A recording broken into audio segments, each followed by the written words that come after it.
Ashwin astro நேயர்கள் அனைவருக்கும் அன்பார்ந்த வணக்கம். உங்க எல்லாரையுமே ஜோதிட தரிசனம் நிகழ்ச்சிக்கு வரவேற்பதுல ரொம்பவே மகிழ்ச்சியா இருக்கு. இன்னைக்கு நம்ம கூட 5 தலைமுறை பாரம்பரிய ஜோதிடர் ரத்னகுமார் சார் இணைந்திருக்காங்க. அவங்க கிட்ட ஆன்மீக ரீதியான பல கேள்விகளுக்கு பதில் கேட்டு தெரிஞ்சுக்கலாம் வாங்க. வணக்கம் சார். வணக்கம் சார், எப்படி இருக்கீங்க? வணக்கம்மா, நல்லா இருக்கேன். Okay sir. நம்ம இப்போ வரிசையா நம்ம திசைகள் பார்த்துட்டு இருக்கோம். இப்போ 3வது திசையா இருக்கிற சூரியன் திசை பார்க்க போறோம். சூரியன் திசைனா என்ன சார்? அதே மாதிரி சூரியன் திசை நம்ம வாழ்க்கையில் நடக்குது அப்படின்னா, நம்ம வாழ்க்கையில என்ன மாதிரியான மாற்றங்கள்லாம் ஏற்படும்? அத பத்தி விளக்கமா சொல்லுங்க சார். சரி. அதாவதுமா, நம்ம இப்ப பார்க்க போறது சூரிய திசை. கிழமைகள் அடிப்படையில பாத்தீங்கன்னா, ஃபர்ஸ்ட் கிழமை நம்ம என்ன சொல்றோம்? ஞாயிற்றுக்கிழமை. ஞாயிற்றுக்கிழமை. அதுதான் தலை. அதனால கிரகத்துல ராஜாவா இருக்கக்கூடியவர் பாத்தீங்கன்னா சூரியன் தான். அப்போ ஒரு நாட்டை அரசாட்சி பண்றதுக்கு ரொம்ப முக்கியமான கிரகம் சூரியன். அரசியல்வாதிகள், அரசியல் அமைப்பு, தலைமை, நிர்வாகம், அப்பா, அதே போல ஒரு விஷயத்தை கமாண்டிங் பண்றது, ஒரு விஷயத்தை இன்ஸ்ட்ரக்ட் பண்றது, ஒரு பெரிய ஒரு கூட்டத்தை தன் கட்டுப்பாட்டில் வச்சுக்கிறது, அந்த கமாண்டிங் பவர் எல்லாமே கொடுக்கக்கூடியது இந்த சூரியன் தான். அப்போ சூரியன் தான் கிரகத்துல ராஜா, வீட்டுக்கு தலைவனாக இருக்கக்கூடிய ஒரு ராஜா, நாட்டுக்கு தலைவனாக இருக்கவர் அந்த கிரகத்துக்கான ராஜாவா இருப்பார். Okay sir. சூரிய திசை நடக்குது அப்படின்னா அவங்க வாழ்வியல என்ன மாதிரியான எதிர்பார்ப்புகள், என்ன மாதிரியான மாற்றங்கள் ஏற்படும் சார்?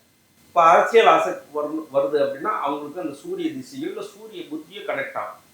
அவங்க ஏன்னா காலபுருஷனுக்கே ஒரு 5ஆம் இடத்துல ஆட்சி பெறுகிறார். அப்போ மன ரீதியாக ஒருத்தவங்க ஒரு தலைவன் ஆகணும், ஒரு விஷயத்துக்கு ஒரு படைக்கு ஃபர்ஸ்ட்ல இருந்து ஒரு விஷயத்தை இன்ஸ்ட்ரக்ட் பண்ணணும், ஒரு தலைமை பண்பை அவங்க தாங்கணும் அப்படின்னா அவங்களுக்கு அந்த சூரிய திசை கண்டிப்பாக வரணும். சூரிய திசை வந்ததுனாலே அவங்களுக்கு மற்றவர்களை வழிநடத்தக்கூடிய தன்மையும் மற்றவங்களை கமாண்டிங் பண்ணக்கூடிய தன்மையும் ஆட்டோமேட்டிக்காக வந்துடும். ஒரு சூரியன் அவர் ஜாதகத்தில் நல்லா இருந்தால் அவங்க அரசியல் தலைவர்களாகவோ மத குருமார்களாகவோ ஒரு பெரிய கூட்டத்திற்கே தலைவனாகிறதுக்கும் வாய்ப்புகள் உண்டு. Okay sir. இப்போ சூரியன் திசையில இருக்கிறவங்களுக்கு கவனமா இருக்க வேண்டிய விஷயங்கள் அப்படின்னா என்ன மாதிரியான விஷயங்கள் சார்? சூரியன் அப்படின்னாலே உங்களுக்கு உஷ்ண கிரகம்னு அர்த்தம். நிறைய ஹீட் சம்பந்தமான பிரச்சனை வரும்.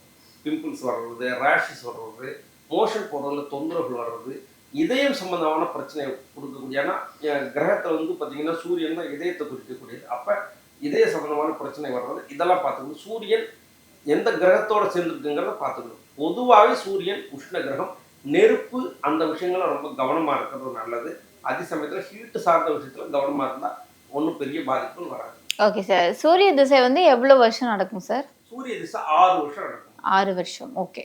இது இப்ப சூரியன் திசை இந்த வயதுல வரந்தா நல்லா இருக்கும் அப்படின்னு ஏதாவது இருக்கா சார்? பொதுவாக இந்த சூரிய திசை ஒரு 22 வயசுக்கு மேல அந்த வர்றது நல்லது. ஏன்னா இவங்க படிப்பையும் முடிச்சிருப்பாங்க.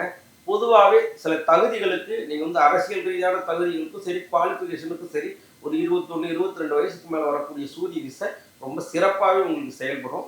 அது மட்டும் இல்லாமல் இந்த சூரிய திசை மிகப்பெரிய ராஜயோகத்தை கொடுக்கணும் அப்படின்னா இந்த சூரியன் எந்த விதத்திலும் கெடாம இருந்ததுன்னா அவங்களுக்கு நிச்சயமா அந்த ராஜ வாழ்க்கை, அதாவது அவங்க பெரிய நாட்டுக்கு ராஜாவா இல்லைன்னா அந்த தெருவுக்காவது ராஜாவா இருப்பாங்க. ஒரு கவுன்சிலராகவோ ஒரு மெம்பராகவோ இருக்கிறதுக்கு கூட அந்த சூரியன் எந்த விதத்திலும் கெடாம இருந்ததுனாலே அவங்களுக்கு அந்த தன்மை ஏற்படுத்தி கொடுக்கும். Okay sir. சூரிய திசை கெடாம இருந்தா ராஜயோகம் கிடைக்கும் அப்படின்னு சொல்லியிருந்தீங்க. ஒருவேளை கெட்டு இருந்துச்சு அப்படின்னா என்ன மாதிரியான இன்னல்கள் அவங்களுக்கு கிடைக்கும் சார்? சூரியன் கெட்டு போயிருக்காரு, சூரியனோட பாவ கிரகம் சேர்ந்தா அதுதான் நம்ம பிதிர் தோஷம்னு சொல்லுவோம். சூரியனோட ராகு சேர்ந்தா மூதாதையர்கள் தோஷம், அவங்களோட அப்பா வழி உறவுகளில் அகால மரணம் அடைந்தவங்க, சூசைட் பண்ணிக்கிட்டவங்க கண்டிப்பாக இருப்பாங்க. இதுதான் நம்ம பிதிர் தோஷம்னு சொல்கிறோம். சூரியனோட சனி சேர்ந்துருக்கு அப்படின்னா இது ஒரு விதத்தில் அரசியல் சார்ந்த விஷயத்தில் மக்களோட இன்ட்ராக்ட் பண்ணுறக்கூடிய தன்மை இருந்தாலும் தகப்பனுக்கும் மகனுக்குமான உறவு முறை ரொம்ப சிறப்பாக இருக்காது. ஏன்னா சூரியன் அப்படிங்கிற ஒரு அப்பா, சனிங்கிறவர் அவரோட பிள்ளை. அப்போ சூரியன் சனி இயற்கையாகவே பாவ கிரகங்கள் எதிரெதிர் துருவத்தில் இருக்கனால சூரியன் சனி சேர்ந்துருக்குன்னா இவங்க ஜாதகத்தில் கண்டிப்பாக அப்பாவுக்கு பிள்ளைக்குமான உறவோட சில டிஸ்டர்பன்ஸ் கொடுக்கும். Okay sir. சூரிய திசை இருக்கிறவங்க எந்த ஆலய வழிபாடு அவங்களுக்கு சிறந்ததா இருக்கும்? சூரிய திசைக்கு ரொம்ப முக்கியமான கோவில் தமிழ்நாட்டில் சூரியனார் கோவில். ஏன் அப்படின்னா இந்த கோவில் தான் சூரியனுக்கு வெண்குஷ்ட நோய் போக்குன இடம். இந்த கோவிலில் வெள்ளருக்கு தான் ஸ்தல விருட்சமா இருக்கு. அப்போ குருவோட பார்வையில் அங்கே சூரியன் இருக்காரு. அப்போ சூரிய திசை நடக்கக்கூடியவங்க கும்பகோணம் பக்கத்தில் ஆடுதுறையிலிருந்து ஒரு 2 கிலோமீட்டர் தூரத்தில் இருக்கக்கூடிய சூரியனார் கோவில ஞாயிற்றுக்கிழமை சூரிய ஹோரையில தரிசனம் பண்ணிட்டு வந்தாங்கன்னா இவங்களுக்கு ரொம்ப சிறப்பான பலன்களை கொடுக்கும். Okay sir. வாழ்வியல் பரிகாரங்கள்லாம் இவங்களுக்கு என்னன்னு சொல்லுவீங்க? சூரிய திசை நடக்குது அப்படின்னா சூரியன் அப்படிங்கிறது காலத்தை குறிக்கக்கூடியவர். அப்ப இவங்க சூரிய திசை நடக்குது கம்பல்சரியா கையில வாட்ச் கட்டிக்கிட்டே வந்தாங்கன்னா ரொம்ப சிறப்பா இருக்கும். காலையில இவங்க அதிகாலையில் எழுந்திருக்கணும். சூரிய உதயத்துக்கு முன்னாடி எழுந்திருச்சு இவங்க சூரிய நமஸ்காரம் பண்றாங்களோ இல்லையோ, சூரிய உதயத்துக்கு முன்னாடி எழுந்திருச்சு அந்த சூரியனை இவங்க ரிசீவ் பண்ணாலே சூரிய திசை உங்களுக்கு பரிபூர்ணமா வேலை செய்ய ஆரம்பிச்சிடும். Okay sir. சார் சூரிய திசையோட குரு வந்து சேர்ந்துச்சு அப்படின்னா, அது என்ன மாதிரியான மாற்றங்களை ஏற்படுத்தும் சார்? ஒருத்தவங்களுக்கு கோச்சாரத்துல குரு பெயர்ச்சி ஆகுறாருன்னு வச்சுக்குவோம்.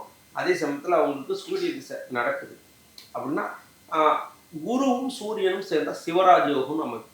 அப்ப யாரெல்லாம் இந்த சிவராஜ யோக அமைப்புல இருந்தாங்கன்னா ஒருத்தவங்களுக்கு சூரிய திசை நடக்குது. கோச்சாரத்துல அவங்க திசை அந்த சூரியன் மேல குரு டிராவல் பண்றாரு. கோச்சார குரு அப்படின்னா அவங்களுக்கு மிகப்பெரிய பதவிகள் கிடைக்கும். ரொம்ப நாளா ப்ரமோஷன் இல்லாம தவிச்சிட்டு இருந்தாங்கன்னா அவங்களுக்கு ப்ரமோஷன் கிடைக்கும். அதே போல குழந்தை பாக்கியத்தில் தடை இருக்கு, ரொம்ப நாளா அதுக்கு ட்ரை பண்ணிட்டு இருக்காங்கன்னா குருவோட சூரியன் சேரும் காலத்துல அவங்க நிச்சயமா குழந்தை பாக்கியத்தை ஏற்படுத்தி கொடுக்கும். Okay sir. இன்னைக்கு நம்ம வந்து சூரிய திசை வந்து பார்த்தோம். சூரிய திசை வந்து இருக்கிறதுனால அவங்களுக்கு வாழ்வியல் என்ன மாதிரியான மாற்றங்கள் ஏற்படும்? எந்த ஆலய வழிபாடு சிறந்தது? வாழ்வியல் பரிகாரம் என்னெல்லாம் பண்ணணும்? அப்படிங்கிறத பத்தி ரொம்ப அழகா தெளிவா சொன்னீங்க. நன்றி சார்.